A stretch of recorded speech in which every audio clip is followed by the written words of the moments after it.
Hello and good morning, students. So today we are going to start with the chapter 4, which is air. Okay, and as we have already started this chapter in the Zoom classes, but those who are not able to attend the Zoom classes, this is for you, specially for you. Okay, so here we start with the chapter, and the chapter starts our earth is surrounded by a huge blanket of air called atmosphere. जो हम यहाँ पे देखते हैं कि हमारा earth is surrounded by the layer of air which is called atmosphere. Atmosphere के बारे में हम लोगों ने क्लास 6 में भी पढ़ा था, डोमेन्स इफ यू रिमेम्बर, जहाँ पे हम lithosphere, hydrosphere, atmosphere and biosphere के बारे में बात करते हैं. तो ये सारी चीजें थी ना. एटमॉस्फेयर के बारे में हम थोड़ा डिटेलली पढ़ेंगे. एटमॉस्फेयर क्या करता है, डायरेक्ट जो सन रेज है उससे हमें बचाता है. एटमॉस्फेयर का एक लेयर ऐसा बना हुआ है, परत ऐसा बना हुआ है हमारे अर्थ के ऊपर, जो हमें ये जो हार्मफुल रेज ऑफ द सन है उससे बचाते हैं. और हार्मफुल रेज सन बचाने के लिए हमें क्या करना पड़ता है, ये जो हमारे लेयर्स है एटमॉस्फेयर, ये हमें हेल्प करता है. इससे हमें बहुत ही कूल क्लाइमेट बना रहता है. Otherwise we would have been like a burn thing we would become. Okay, एक टेम्परेचर ऐसा बनता है जो हमारे रहने के लिए पॉसिबल है. ना सबसे पहले यहाँ पे हम देखेंगे composition of the atmosphere.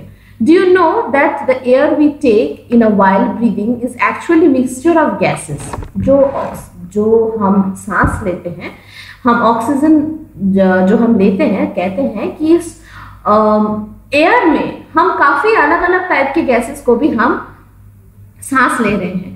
Especially, we have nitrogen, oxygen, and two gases which make up the bulk of the atmosphere. Carbon dioxide, helium, ozone, argon, and hydrogen are found in lesser quantities. Apart from these gases, tiny dust particles are also present in the air. The pie chart gives you a percentage of different constituents or air figure. ठीक है? Nitrogen is the most plentiful gas in the air. When we inhale, we take some of the amount of nitrogen into our lungs and exhale it. यहाँ पे कहा जाता है जो हम सांस ले रहे हैं, सांस के साथ साथ जैसे ऑक्सीजन हमारे सांस लेने के लिए, हमें जिंदा रहने के लिए जरूरत है, उसके साथ साथ बहुत सारे अलग चीजों को भी हम सांस ले लेते हैं. सांस के अंदर हमारे फेफड़ों के अंदर चला जाता है.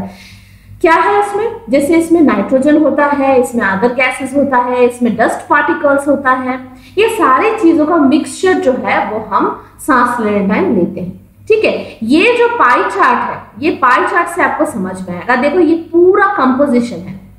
सबसे ज्यादा क्या है, 78% हमारा नाइट्रोजन होता है, ऑक्सीजन है 21% पूरे हमारे एयर में, और कार्बन डाइऑक्साइड है 0.03%, आर्गन है 0.93%, एंड ऑल अदर गैसेस है 0.04%. ठीक है, तो मतलब सोचो कितना ही कम है कार्बन डाइऑक्साइड का पार्ट, आर्गन या फिर अदर गैसेस का पार्ट. बल्क गैसेस जो है वो नाइट्रोजन है, उसके बाद सेकंड पे आता है ऑक्सीजन. यही चीज जो है, अगर इसका संतुलन थोड़ा सा बिगड़ जाता है तभी हमें अनकंफर्टेबल फील होने लगता है. जैसे फॉर एग्जांपल कार्बन डाइऑक्साइड ज्यादा अगर हो जाता है तो, लाइक फॉर एग्जांपल अगर हम बहुत सारे फ्यूल बर्न्स करते हैं, हम जलाते हैं, हम फैक्ट्री, इंडस्ट्री, इन सब की वजह से इतना कार्बन डाइऑक्साइड का मात्रा इतना ज्यादा हो गया है हमारे एयर में, इसी वजह से हमारा ग्रीन हाउस या फिर इफेक्ट हुआ है और ग्लोबल वार्मिंग आ गई है इसके वजह से. सो इसी वजह से हमारा जो टेम्परेचर है ये काफी ज्यादा बढ़ चुका है हमारे अर्थ में, और इसकी वजह से ओजोन लेयर में एक बहुत बड़ा होल हो चुका है. इसी वजह से आजकल देखना ये जो स्किन डिजीजेस, स्किन कैंसर या फिर सन बर्न, थोड़े से धूप में निकलने से हम काफी ज्यादा जल जाते हैं, बर्निंग सेंसेशन होता है, जलने लगता है. This is all because of the carbon dioxide is being getting more and more into the air. Now, next is, but the plants need nitrogen for their survival. They cannot take nitrogen directly from the air. Bacteria that live in the soil roots of some plants take nitrogen from the air and change it in the form of, so that the plants can use it. Oxygen is the second most plentiful gas in the air. Human animals take oxygen from the air as we breathe. Green plants produce oxygen during the photosynthesis. In this way, oxygen content in the air remains constant. If we cut trees, then the balance get disturbed. अब सोचो for example अगर हम कहते हैं कि nitrogen की जरूरत होता है प्लांट्स के लिए भी, तो प्लांट्स जो डायरेक्टली हमारी तरह सांस नहीं ले सकता है ना, लेकिन वो क्या करते हैं, एक पर्टिकुलर काइंड ऑफ बैक्टीरिया होता है जो सॉइल के अंदर प्लांट्स के रूट्स में रहता है, और वो क्या करता है, नाइट्रोजन को लेता है और उसके बाद उसके प्रोसेस से प्लांट्स बढ़ता है and they change into some food और अदर काइंड ऑफ चेंजेस जो होता है वो प्लांट में हो जाता है। मतलब ह्यूमंस के लिए भी प्लांट्स के लिए भी नाइट्रोजन एक बहुत इंपॉर्टेंट गैस है। Now the second, oxygen. Oxygen is the second most plentiful gas in the air. Humans and animals take oxygen from the air and that we breathe.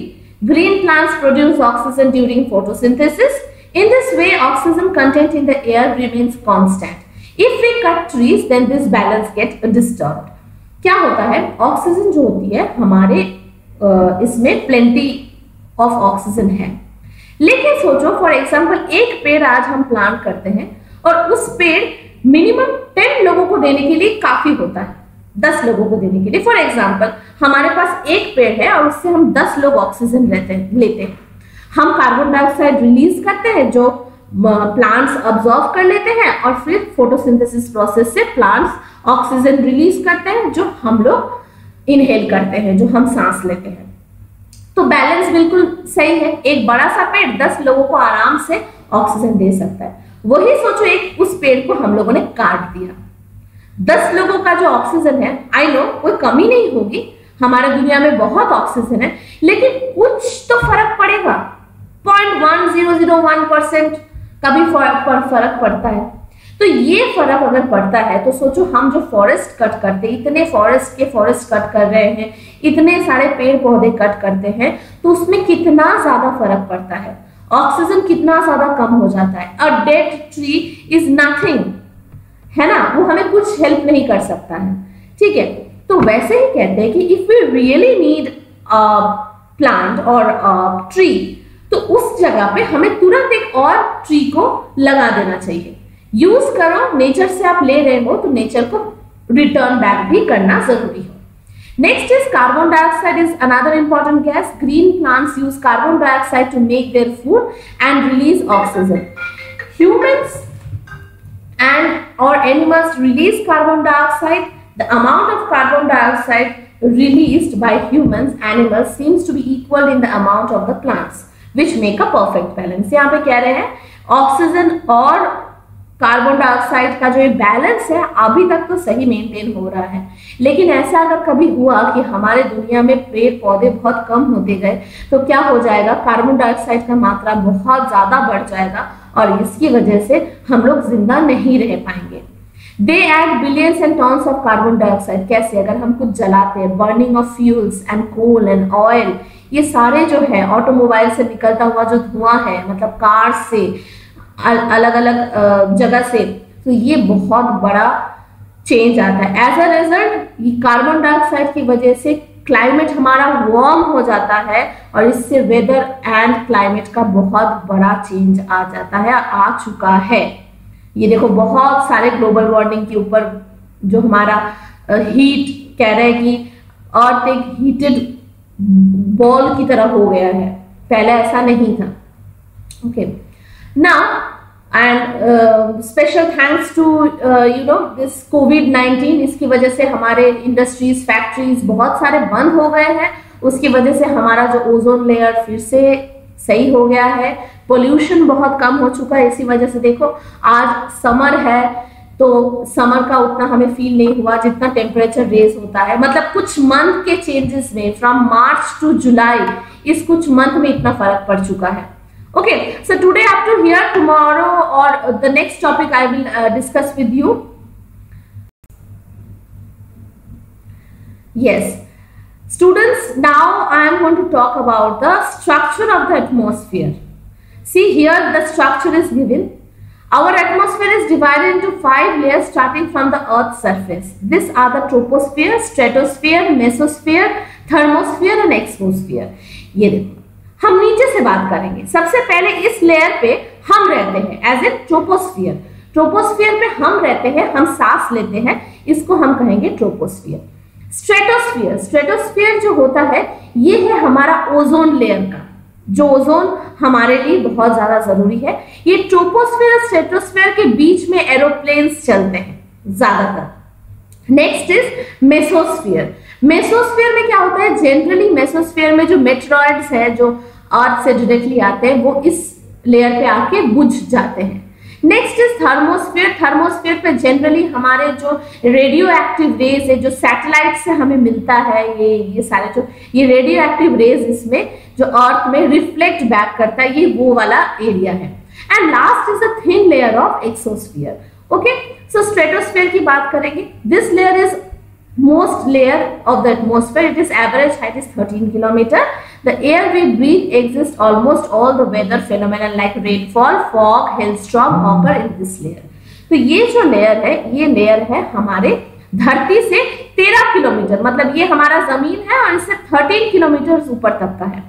Stratosphere है, above the troposphere lies the stratosphere up to 50 kilometre, मतलब ये जो layer है इसका distance है 50 kilometre. जमीन से अगर ऊपर आप 50 किलोमीटर तक जाते हो तो ये वो कंडीशन है। तो making ideal for flights of aeroplanes. One important feature stratosphere is that contains a layer of ozone gas. सबसे इंपॉर्टेंट यहाँ पे ओजोन गैस है, जो गैस हमें harmful effect of the sunrays से हमें बचाता है।